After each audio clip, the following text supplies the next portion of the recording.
Welcome back to the deep dive. I was driving in the rain the other day, just a standard gray, miserable Tuesday commute, and traffic suddenly stopped. Oh, yeah. The guy in front of me just slammed on his brakes, and in that split second, that panic moment where your stomach drops and you brace for impact, I realized something kind of terrifying. What's that? My entire safety, the safety of my car, my physical well-being, it all came down to 4 patches of rubber, basically the size of a postcard. That's it.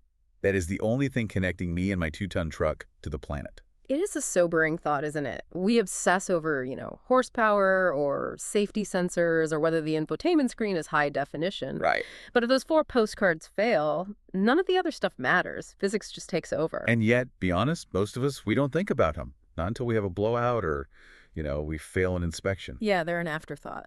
And then we go to the shop and we get the bill. And that is the second shock. Because I was looking at the market data for this deep dive, and the numbers are, honestly, eye-watering.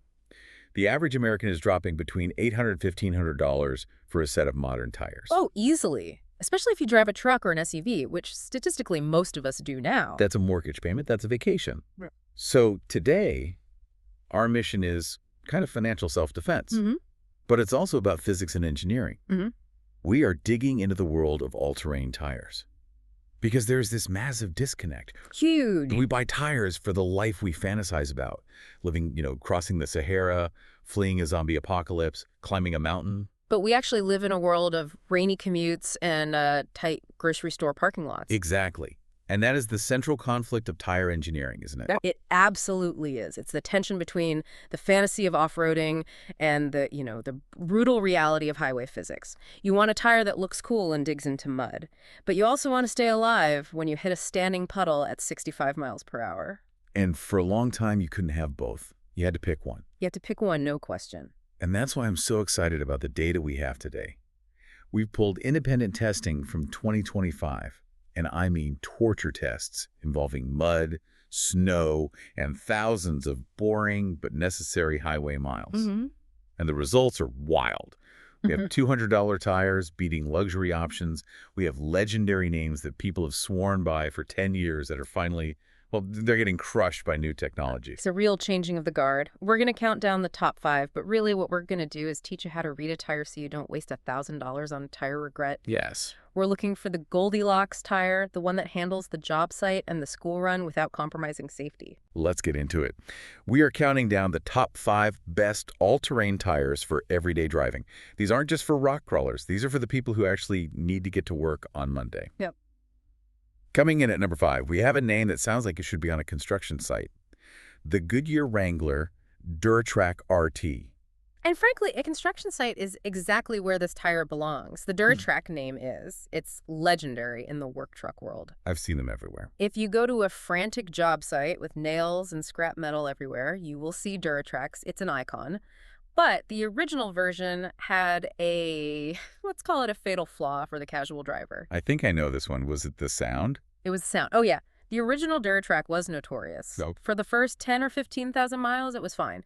But as the tread wore down, the harmonics changed completely. It started to sound like a dedicated mud tire. Describe that for someone who hasn't experienced it. Is it just a hum? It's more than a hum. It's a rhythmic, low-frequency drone. Imagine a small propeller plane is chasing you, just off your back bumper, constantly. Oh, that sounds awful. It resonates in the cabin. On a 4-hour road trip, it is physically exhausting. It's the kind of noise that makes you turn the radio up, and then eventually you just turn the radio off and suffer. So how does the new one, the RT, fix that? Or is it just, marketing fluff? No, it's legit engineering. RT stands for rough terrain, and the engineers at Goodyear, they specifically targeted that noise issue. They tightened up the pattern. If you look at a tire, the empty spaces between the rubber blocks are called voids. Right. Big voids are great for mud because they clean themselves out, but they trap air. As the tire rolls, that air gets compressed against the asphalt and then shoots out, and that's the noise you hear. Like a little air cannon. Exactly. So by adjusting the angles and tightening those internal tread blocks and adding better sipping, they basically changed the airflow. Less compressed air screaming to get out equals a quieter ride. And people are confirming this. Oh, yeah. The reviews from F-150 and Jeep owners, they all back this up. It is noticeably quieter. It's not silent. It's still an aggressive tire. But that drone is gone. Okay, but the coolest part, and I know this caught your eye, is what they put inside the rubber. Oh, absolutely. I saw the spec sheet and I thought I was reading a comic book. They are using DuPont Kevlar in the tread. They are. Okay, I have to ask the skeptical question. Is this just a gimmick?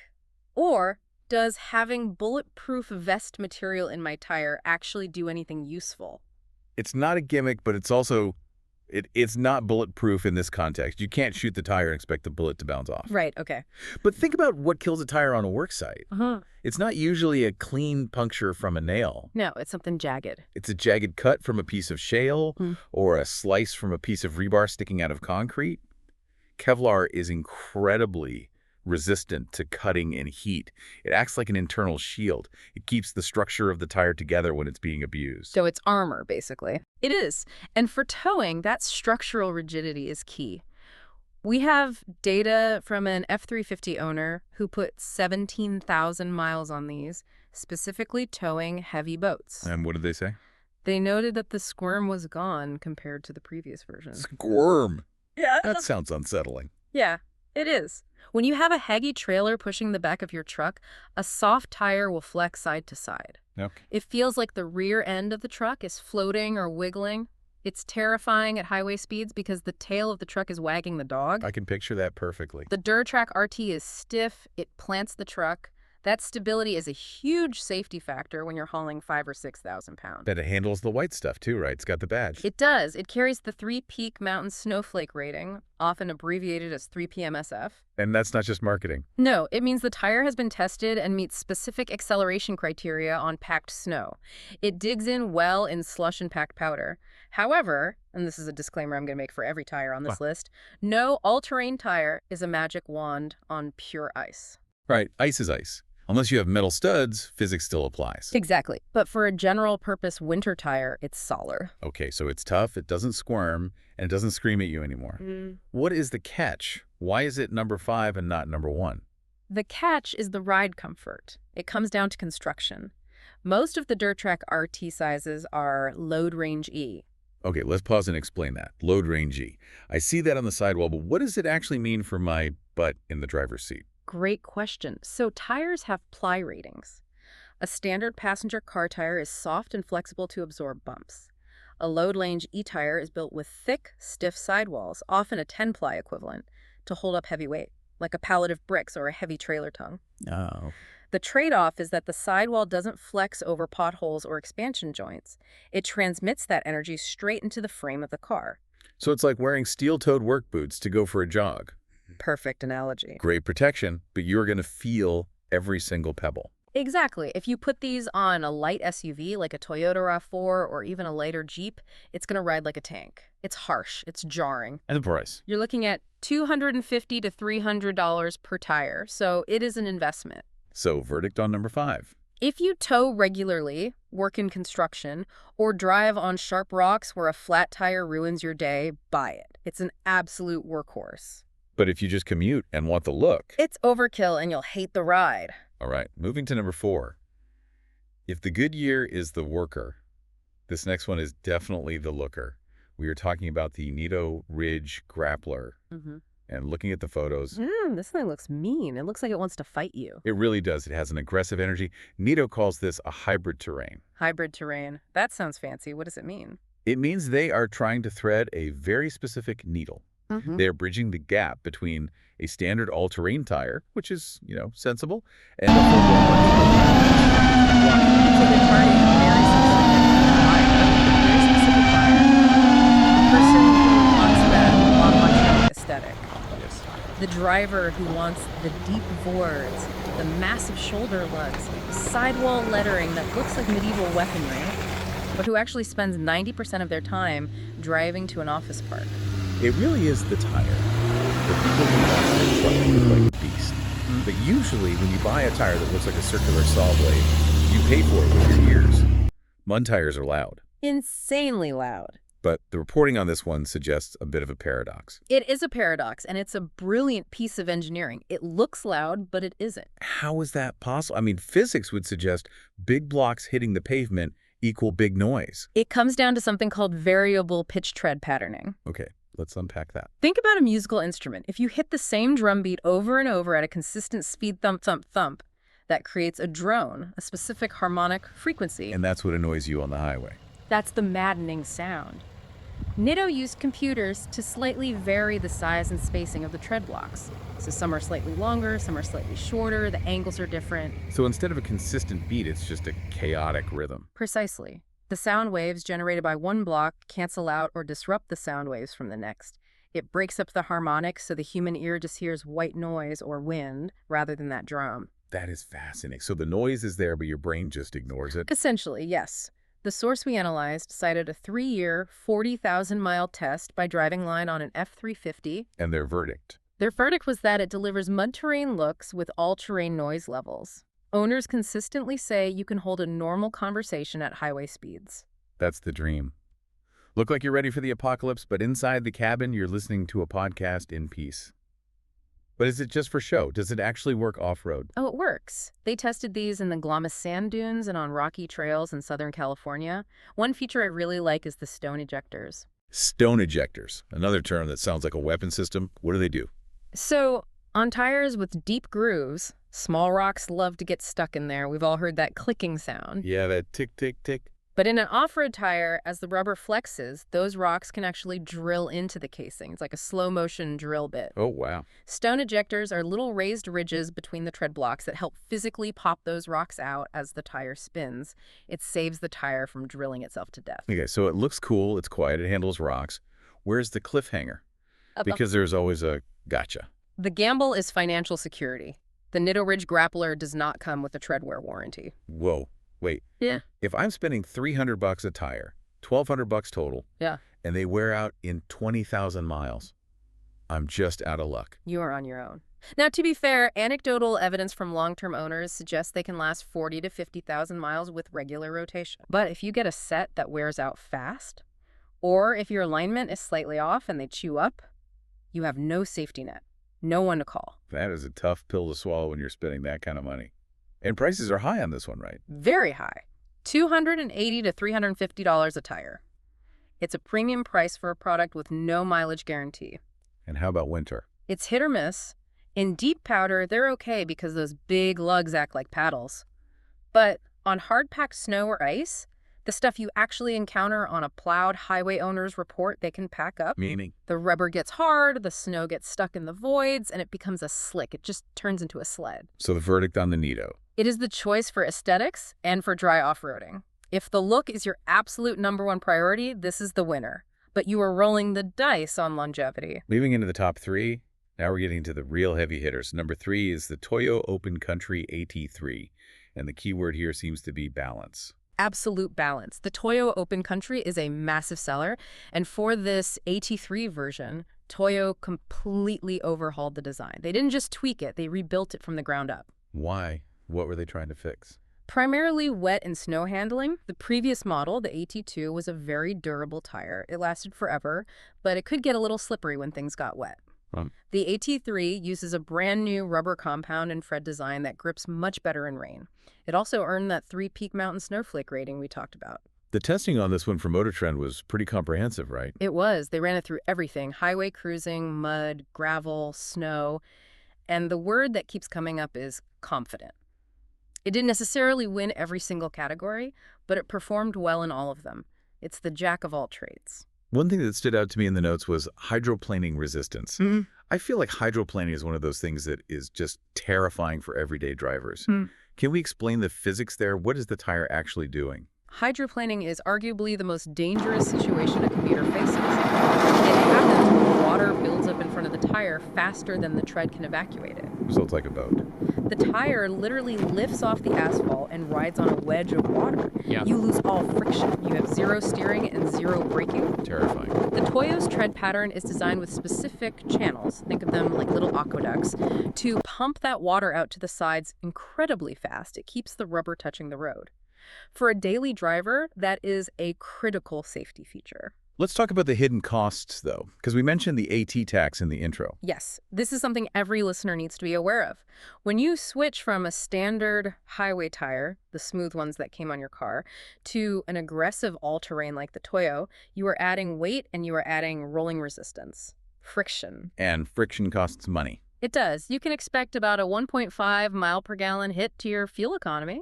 Now, 1.5 mpg doesn't sound like much. It sounds like a rounding error. It doesn't, but let's connect this to the bigger picture. Do the math. Over the 50 or 60,000 mile life of the tire, at current gas prices, that fuel difference can add up to hundreds of dollars. So the tire costs $300, but the gas cost might be another $400 or $500 over the life of the tire. Exactly. It's a hidden subscription fee for looking cool and having extra grip. That is a really, really good point. Is there a downside to the Toyo specifically? I gotcha. There's a long-term fade to watch out for. Form reports and long-term tests indicate that the wet grip is amazing on day one. But after about 30,000 miles, as the rubber wears down in heat cycles, that wet traction starts to degrade. It's not a failure, the tire doesn't explode, but the performance isn't as sharp as it was when new. Price. Anywhere from 180 to 350. It covers a huge range of sizes for cars, SUVs, and trucks. So the verdict? It's the safe bet. If you have an SUV or a half-ton pickup and you realistically split your time 50-50 between pavement and dirt, the Toyo Open Country AT3 is very hard to fault.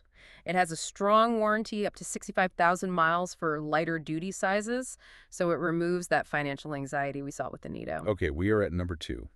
And this feels like a historic moment. We are talking about the BF Goodrich KO2. The legend.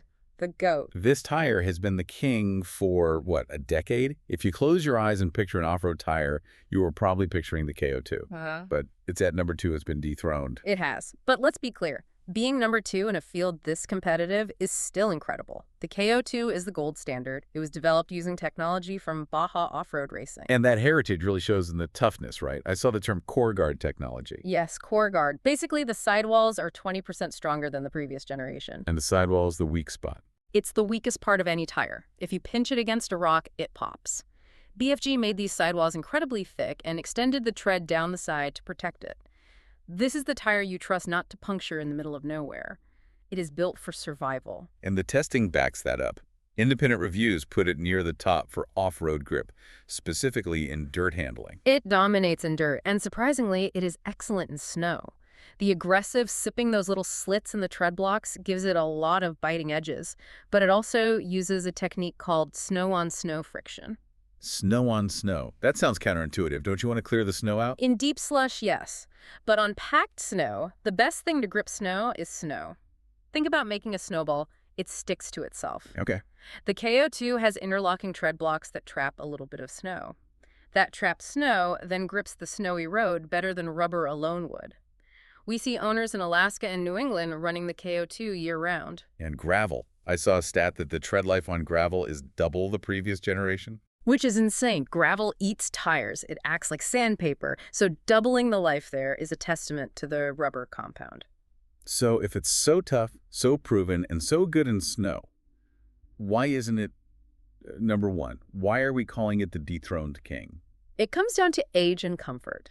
The KO2 design is getting a little older and tire technology moves fast. The main complaint is the ride quality. Here we go again. Like the Goodyear we started with, the KO2 has a very stiff sidewall. It provides a firm, truck-like ride. On rough pavement, you are going to feel it. So it's a bit jarring for a daily driver. It can be. And secondly, wet traction. While it's decent, the newer competitors, specifically our number 1 pick, have surpassed it in rain performance. The compound tech in the KO2 just isn't quite as advanced as the newest stuff on the market when it comes to wet pavement. Price point? $200 to $280. It's competitive. So the verdict on the legend. If durability and off-road survival are more important to you than highway comfort, the KO2 is still the king. It will get you home. But for the everyday driver who spends 90% of their time on pavement, there is now a better option. Which brings us to the moment of truth. Number 1, the new champion. The tire that is topping professional tests and owner surveys alike. The Falcon Wild Peak AT3W. This tire is a revelation. It has completely disrupted the market. I feel like I see these everywhere now. But let's break down the name first. AT3W. What does the W stand for? The 3W stands for wear, winter, and wet. And frankly, Falcon delivers on all three of those promises in a big way. Let's start with wet, because you mentioned the KO2 lost the top spot, partly because of rain. Yeah. Is the Wild Peak that much better? It is. In the testing we reviewed, the Wild Peak AT3W was rated the safest all-terrain tire in wet conditions. It had the shortest braking distances and the best resistance to hydroplaning. And I want to pause on that because that is huge. We all fantasize about rock crawling, but statistically, you are going to drive in the rain 100 times more often than you're going to drive up a mountain. That's it right there. This tire wins because it prioritizes the hazards you actually face. If you have to slam on your brakes on a wet highway because someone cut you off, this is a tire you want. How do they do it? What is the science there? It's largely about the silica compound. The rubber has a very high silica content. Okay, let's unpack silica.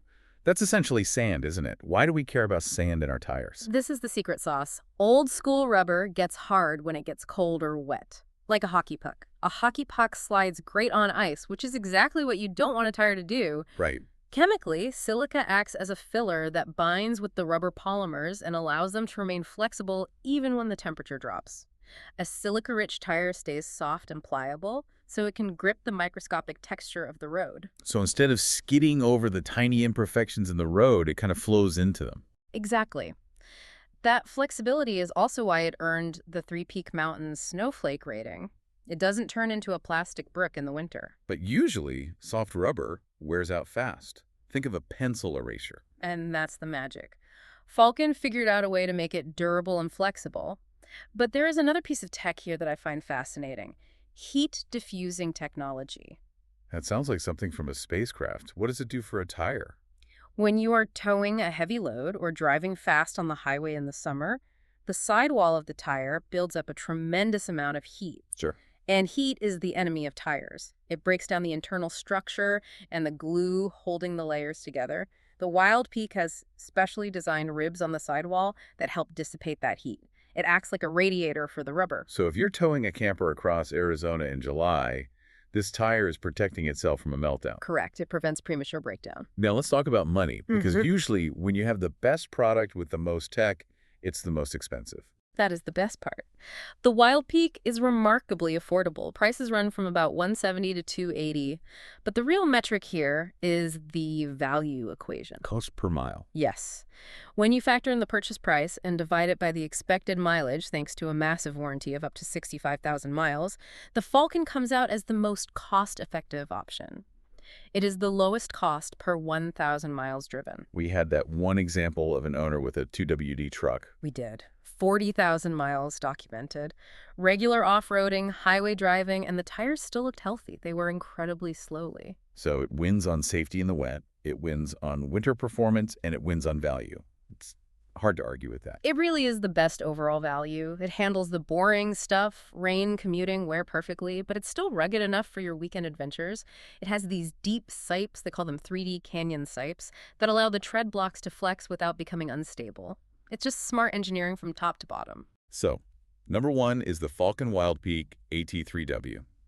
But as we always say, the best tire depends on you. So let's do a quick cheat sheet for our listeners. I'm going to give you a personality type, and you give me the tire. Ready? I'm ready. Personality 1, the construction worker. You're towing heavy equipment, you're on job sites with nails, but you need to get home on the highway. Goodyear Durtrack RT. You need that stability and the Kevlar protection, no question. Personality 2, the Instagram truck.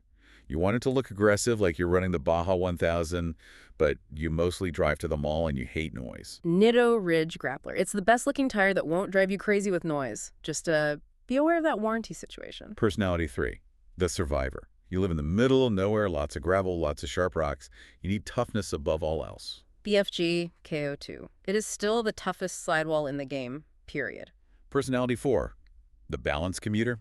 You want a safe, reliable tire for your SUV that can handle a dirt road if needed. Toyo Open Country AT3. Consistent, reliable, and a safe bet. And finally, personality 5, the smart money.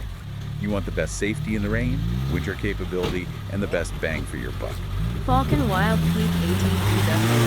It's the new champion for a reason. There you have it. You know what's really cool to me about this list? What's that? It feels like we're in a golden age of tires. 10 years ago, you had to choose. You could have loud and grippy or quiet and slippery. You are absolutely right. The trade-offs used to be massive. But now, thanks to things like variable pitch tread patterns, high silica compounds, and computer-aided design, we can actually have it all. We can have a tire that grips like a mountain goat but rides like a luxury sedan. It is a great time to be a driver. คำ Before นำ we เดี๋ยว sign ท้าย off, อีก though, ครับ one final tip. Yes, please, I beg you. Before you get excited about the Baja look and order huge tires online, go to your car. Open the driver's side door, look at the sticker on the door jamb. check a size Check the actual size you need. Don't guess. Fitting the wrong size or a tire that is too heavy can mess with your speedometer, your transmission, and even your safety systems. Stick to what fits. Great advice as always. Drive safe, everyone. Check your tire pressure, and we will see you in the next deep dive.